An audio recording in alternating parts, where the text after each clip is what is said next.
सभी विद्यार्थियों का एसवी चिल्ड्रन एकेडमी रावला मंडी के ऑनलाइन प्लेटफॉर्म पर स्वागत है। और कक्षा 7 और विषय सामाजिक विज्ञान में हम बात करें, तीसरा अध्याय हमारा चल रहा है दिल्ली के सुल्तान।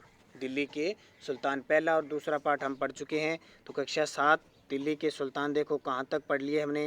ये दिल्ली के शासक पढ़े थे, सारे के सारे दिल्ली के सुल्तानों के बारे में हमने जानकारी प्राप्त की थी। रजिया सुल्तान के बारे में और दिल्ली सल्तनत का विस्तार गैरिसन शहर से साम्राज्य तक, इसको भी पढ़ लिया था। तो ये सारा हमने पढ़ लिया था। ये देखो, ये मस्जिदें वगैरह देखी थी ना हमारे अतीत, जितने सारी मस्जिद खलजी और तुगलक के अंतर्गत प्रशासन और समेकित नज़र, ये हमें पढ़ना है। देखो ये हमने पढ़ा नहीं शायद, हाँ ये पढ़ना है, ठीक है। कहाँ से? खिलजी और तुगलक वंश के अंतर्गत प्रशासन और समेकन, नज़दीक से एक नज़र। ये देखिए, दिल्ली सल्तनत जैसे विशाल साम्राज्य के समेकन के लिए विश्वसनीय सूबेदारों प्रशासकों की जरूरत थी। दिल्ली के आरंभिक सुल्तान, विशेषकर इल्तुतमिश, सामंतों और जमींदारों के स्थान पर अपने विशेष गुलामों को सूबेदार नियुक्त करना अधिक पसंद करते थे। उनके जो गुलाम होते थे, क्योंकि उनका वंश ही कौन सा था? गुलाम। इन गुलामों को फारसी में बदगा कहा जाता था। गुलामों को बदगा कहा जाता था। उन्हें सैनिक सेवा के लिए खरीदा जाता था, स्पेशल खरीदा जाता था, क्योंकि उन्हें राज्य के बहुत ही महत्वपूर्ण राजनीतिक पदों पर काम करने के लिए बड़ी सावधानी से प्रशिक्षित किया जाता था। वे चूँकि पूरी तरह अपने मालिक पर निर्भर होते थे, क्योंकि गुलाम होता था वो मालिक पर निर्भर करता है, इसे सुल्तान भी विश्वास करके उन पर निर्भर हो सकते थे। फिर देखो, बेटों से बढ़कर गुलाम। गुलामों को सलाह दी जाती थी कि जिस गुलाम को हमने पाला पोसा और आगे बढ़ाया है, उसकी हमें देखभाल करनी चाहिए, क्योंकि तकदीर अच्छी हो तभी पूरी ज़िंदगी में कभी कभी ही योग्य और अनुभवी गुलाम मिलता है। बुद्धिमानों का कहना है कि योग्य और अनुभवी गुलाम बेटे से भी बढ़कर होता है। क्या आपको गुलाम को बेटे से बढ़कर मानने का कोई कारण समझ में आता है? हाँ, अगर कोई अच्छा, क्योंकि वो अनाथ होता है, उसे बेच दिया जाता है, उसके माँ बाप से उसको दूर कर दिया जाता है, तो बेटे की तरह पाला जाता है और फिर वो बेटे की तरह ही विश्वासी होता है। खलजी और तुगलक शासक बंदगुआ का इस्तेमाल करते रहे, साथ ही अपने पर आश्रित निम्न वर्ग के लोगों को भी ऊंचे राजनीतिक पदों पर बिठाते रहे। ऐसे लोगों को सेनापति और सूबेदार जैसे पद भी दिए जाते थे, लेकिन इससे राजनीतिक अस्थिरता भी पैदा होने लगी। यानी अपनों को छोड़कर गुलामों को जब कोई पद दिया जाता था तो दूसरा क्या करता था? विरोध करता था। गुलाम और आश्रित अपने मालिकों और संरक्षकों के प्रति तो वफादार रहते थे, मगर उनके उत्तराधिकारियों के प्रति नहीं। नए सुल्तान के अपने नौकर होते थे। फलस्वरूप किसी नए शासक के सिंहासन पर बैठते ही प्राय नए और पुराने सरदारों के बीच टकराट शुरू हो जाती थी। यानी जो पुराने पहले वाले राजा के सरदार होते थे और फिर नया राजा बन गया उसके सरदार, तो दोनों आपस में टक्कर जाते थे। सुल्तानों द्वारा निचले तबके के लोगों को संरक्षण दिए जाने के कारण उच्च वर्ग के कई लोगों को गहरा धक्का भी लगता था, और फारसी तारीख के लेखकों ने निचले खानदान के लोगों को ऊंचे पद पर बैठाने के लिए दिल्ली सुल्तानों की आलोचना भी की है। अब देखिए, सुल्तान मोहम्मद तुगलक के अधिकारी जन। सुल्तान मोहम्मद तुगलक आया था ने अजीज खुमार नामक कलाल, शराब बनाने वाले और बेचने वाले, फिरोज हजाम नाम नाई, मनका तबाक नामक बावर्ची और लड्ढा और पीरा नामक मालियों को ऊंचे प्रशासनिक पदों पर बिठाया। 14वीं शताब्दी के मध्य के इतिहासकार जियाउद्दीन बर्नी ने इन नियुक्तियों का उल्लेख सुल्तान के राजनीतिक विवेक के नाश और शासन करने की अक्षमताओं के उदाहरण के रूप में किया। आपके ख्याल से बर्नी ने सुल्तान की आलोचना क्यों की थी? इसलिए की थी क्योंकि मोहम्मद जो तुगलक था उसने नीचे वाले लोगों को ऊपर पद दे दिए, और जो ऊपर वाले पद थे उनकी नाम स्थापित, यानी जो योग्य लोग थे उनको तो पद पर बिठाया नहीं, दूसरों को, इसलिए। फिर देखो, पहले वाले सुल्तानों की तरह ही खिलजी और तुगलक शासकों ने भी सेना नायकों को भिन्न भिन्न आकार के इलाकों के सूबेदारों के रूप में नियुक्त किया। ये इलाके इक्ता कहलाते थे, अलग अलग इलाकों के सूबेदार। उन्हें संभालने वाले अधिकारी इकतार या मुक्ति कहे जाते थे। मुक्ति का फर्ज था सैनिक अभियानों का नेतृत्व करना और अपने इक्तों में कानून और व्यवस्था बनाए रखना। अपनी सैनिक सेवाओं के बदले वेतन के रूप में मुक्ति अपने इलाके से राजस्व की वसूली किया करते थे, यानी किसानों से क्या करते थे? राजस्व कर लेते थे। राजस्व के रूप में मिली रकम से ही वे अपने सैनिकों को भी तनख्वाह देते थे।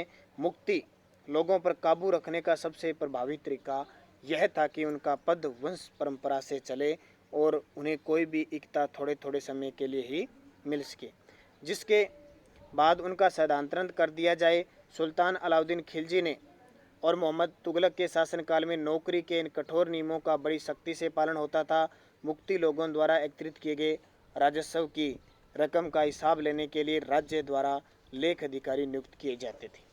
इस बात का ध्यान रखा जाता था कि मुक्ति राज्य द्वारा निर्धारित कर ही वसूले और तय संख्या के अनुसार सैनिक रखी।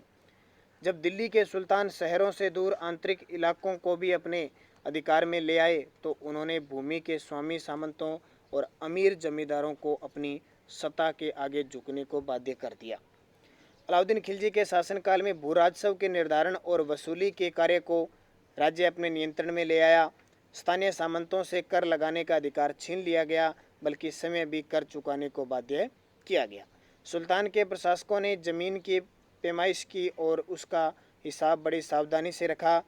कुछ पुराने सामंत और जमींदार राजस्व के निर्धारण और वसूली अधिकारी के रूप में सल्तनत की नौकरी करने लगे। उसमें 3 तरह के कर थे।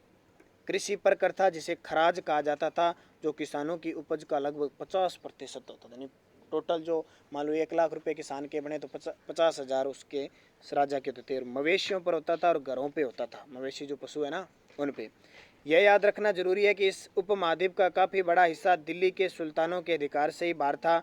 दिल्ली से बंगाल जैसे सुदूर प्रांतों का नियंत्रण कठिन था और दक्षिण भारत की विजय के तुरंत बाद ही वह पूरा क्षेत्र फिर से स्वतंत्र हो गया। यहाँ तक कि गंगा के मैदानी इलाकों में भी घने जंगलों वाले क्षेत्र ऐसे थे जिनमें बैठने में सुल्तान की सेनाएं अक्षम थी।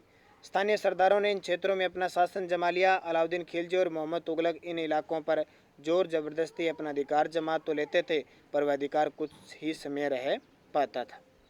सरदार और उनकी किलेबंदी। अफ्रीकी देश मोरक्को से 14वीं सदी में भारत आए इब्न बतूता ने बतलाया कि सरदार कभी कभी चट्टानी उबड़ खाबड़ पहाड़ियाँ इलाकों में किले बनाकर रहते थे। किले यानी दुर्ग है ना, दुर्ग। कभी कभी बांस के झुरमुटों में। भारत में बांस पोला नहीं होता था, यह बहुत बड़ा होता था। इसके अलग अलग हिस्से आपस में इस तरह से गूंथे होते थे कि उन पर आग का भी असर नहीं होता था। जो बांस है ना, इतने कठोर होते थे। वे कुल मिलाकर बहुत ही मजबूत होते थे। सरदार इन जंगलों में रहते थे और इनके लिए किले की प्राचीर का काम देते थे। इस दीवार के घेरे में ही उनके मवेशी और फसल रहते थे। अंदर ही पानी भी उपलब्ध था और वहाँ एकत्रित हुआ जल वर्षा का जल था, इसलिए उन्हें प्रबल बलशाली सेनाओं के बिना हराया नहीं जा सकता था। ये सेनाएं जंगल में घुसकर खास तौर से तैयार किए गए औजारों से बांस को काट डालती है। सरदारों की रक्षा व्यवस्था का वर्णन। अब देखो, चंगेज खां के नेतृत्व में मंगोलों ने 1219 में उत्तरी पूर्वी ईरान में ट्रांस ओक्शियाना आधुनिक उज्बेकिस्तान पर हमला किया और उसके शीघ्र बाद ही दिल्ली सल्तनत को उनका धावा झेलना पड़ा। अलाउद्दीन खिलजी और मोहम्मद तुगलक के शासनकालों के प्रारंभ में दिल्ली पर मंगोलों के दावे बढ़ गए। इससे मजबूर होकर दोनों ही सुल्तानों को एक विशाल स्थायी सेना रखनी पड़ी, क्योंकि मंगोलों के आक्रमण होते थे। इतनी विशाल सेना को संभालना प्रशासन के लिए भारी चुनौती थी। आइए देखें कि दोनों सुल्तानों ने इस चुनौती का सामना कैसे किया। अलाउद्दीन खिलजी और इधर मोहम्मद तुगलक, देखो दोनों के बारे में देखें। दिल्ली पर 2 बार हमले हुए, 1299, 1300 में और 1302-3 में। इनका सामना करने के लिए अलाउद्दीन खिलजी ने एक विशाल स्थायी सेना खड़ी की और मोहम्मद तुगलक के शासन के प्रारंभिक वर्षों में सल्तनत पर हमला हुआ। मंगोल सेना परास्त हो गई। मोहम्मद तुगलक को अपनी सेना शक्ति और अपने संसाधनों पर इतना विश्वास था कि उसने ट्रांस ओक्शियन पर आक्रमण की योजना बना ली। एक स्थायी सेना तैयार करना उसका आक्रामक कदम था। अलाउद्दीन खिलजी ने अपने सैनिकों के लिए सीरी नामक एक नया गैरिसन शहर बनाया। मानचित्र 1 में शहर को ढूंढिए। गैरिसन देखा था ना पीछे। नया गैरिसन के स्थान पर दिल्ली के चारों शहरों में से सबसे पुराने शहर दिल्ली एक कोहिना को निवासियों से खाली करवा वहां सैनिक छावनी बना दी। पुराने शहर के निवासियों को दक्षिण में बनी नई राजधानी दौलताबाद में भेज दिया। उसके बाद में देखो और क्या क्या, देखो अलाउद्दीन खिलजी ने क्या क्या सैनिकों के पेट भरने की समस्या को गंगा यमुना के बीच की भूमि से कर के रूप में खेती की पैदावार इकट्ठी करके हल किया। किसानों की पैदावार का 50% हिस्सा कर के तौर पर तय किया गया था। और इधर मोहम्मद बिन तुगलक ने सेना को खिलाने के लिए उसी इलाके से खाद्यान्न इकट्ठा किया गया, लेकिन सैनिकों की विशाल संख्या की जरूरतें पूरी करने के लिए सुल्तान ने अतिरिक्त कर भी लगाए। इस दौरान उस क्षेत्र में अकाल भी पड़ा। और इधर अलाउद्दीन खिलजी ने सैनिकों को वेतन भी देना होता था। अलाउद्दीन ने सैनिकों को इक्ता के स्थान पर नगद वेतन देना तय कर दिया। पहले इक्ता होता था, सूबेदारी बांट देती थी और वहाँ का जो राजस्व होता ना वो सैनिकों को मिलता। अब ये नगद वेतन देना शुरू कर दिया। सैनिक अपना आवश्यक सामान दिल्ली के व्यापारियों से खरीदते थे और यह आशंका थी कि व्यापारी अपनी चीज़ों की कीमत बढ़ा देंगे। इसे रोकने के लिए अलाउद्दीन ने दिल्ली में चीज़ों की कीमतों पर नियंत्रण लागू कर दिया। अफसर बड़ी सावधानी से कीमतों का सर्वेक्षण करते थे और जो व्यापारी निश्चित दरों का उल्लंघन करता था उसे सजा मिलती थी। और इधर मोहम्मद बिन तुगलक ने क्या किया? तुगलक भी अपने सैनिकों को नगद वेतन देता था, लेकिन कीमतों पर नियंत्रण की जगह उसने कुछ कुछ आज की कागजी मुद्रा की तरह टोकन सांकेतिक मुद्रा चलाई। ये सिक्के धातु के बने होते थे, लेकिन सोने चांदी के न होकर सस्ती धातु के। 14वीं सदी के लोगों को इस मुद्रा पर भरोसा नहीं था। वे बड़े चतुर थे। अपने सोने चांदी के सिक्के वे बचाकर रख लेते थे और अपने हम कर इस टोकन मुद्रा से चुकाते थे। इस सस्ती मुद्रा से जाली सिक्के भी बड़ी आसानी से बनाई गई। फिर देखो, अलाउद्दीन के प्रशासनिक कदम काफ़ी सफल रहे और इतिहासकारों ने कीमतों में कमी और बाजार में वस्तुओं की कुशलता से आपूर्ति के लिए उसके शासनकाल की बहुत प्रशंसा की। मंगोल आक्रमणों के खतरे का भी उसने सफलतापूर्वक सामना किया। इधर मोहम्मद बिन तुगलक द्वारा उठाए गए प्रशासनिक कदम बेहद असफल रहे। कश्मीर पर उसका आक्रमण पूरी तरह विफल रहा। तब उसने तुरान पर हमला करने का इरादा छोड़ दिया और अपनी विशाल सेना को भंग कर दिया। इस बीच उसने प्रशासन संबंधी जो कदम उठाए थे उनसे कई परेशानियां पैदा हो गई। दौलताबाद ले जाए जाने से लोग बहुत नाराज थे। करों में वृद्धि हुई। गंगा यमुना के दोआब में अकाल से विक्षुब्ध जनता बगावत पर उतर आई और मोहम्मद तुगलक को अंततः टोकन मुद्रा भी वापस लेनी पड़ी। इन तमाम असफलताओं की गिनती करने में हम कभी कभी भूल जाते हैं कि सल्तनत के इतिहास में पहली बार दिल्ली के किस सुल्तान ने मंगोल इलाके को फतह करने की अभियान की योजना बनाई थी। जहां अलाउद्दीन खिलजी का बल प्रतिरक्षा पर था, वह मोहम्मद तुगलक द्वारा उठाए गए कदम मंगोलों के विरुद्ध सैनिक आक्रमण की योजना का हिस्सा था। अब 15वीं और 16वीं शताब्दी में सल्तनत क्या था, तो तालिका एक को फिर देखोगे आप पाएंगे कि तुगलक वंश के बाद 1526 तक दिल्ली और आगरा पर सैयद और लोधी वंशों का राज्य था। तब तक जौनपुर, बंगाल, मालवा, गुजरात, राजस्थान पूरे दक्षिण भारत में स्वतंत्र शासक उठ खड़े हुए। इनकी राजधानी समर्थी, राज्य फल फूल रहे थे। इस इलाके में फगान, राजपूत जैसे नए शासक सुमवरे। इस काल में स्थापित राज्यों में से कुछ छोटे थे तो कुछ शक्तिशाली थे और उनका शासन बहुत ही कुशल और सुव्यवस्थित तरीके से चल रहा था। शेर शाह सूरी 1540 से 1545 ने बिहार में अपने चाचा के एक छोटे से इलाके के प्रबंधन के रूप में काम शुरू किया और आगे चलकर उसने इतनी उन्नति की कि मुगल सम्राट हुमायूं तक को चुनौती दी और परास्त किया। शेर शाह ने दिल्ली पर अधिकार करके समय अपना राजस्व स्थापित किया। सूरवंश ने केवल 15 वर्ष शासन किया, लेकिन इसके प्रशासन ने अलाउद्दीन खिलजी वाले कई तरीकों को अपनाकर भी चुस्त बना दिया।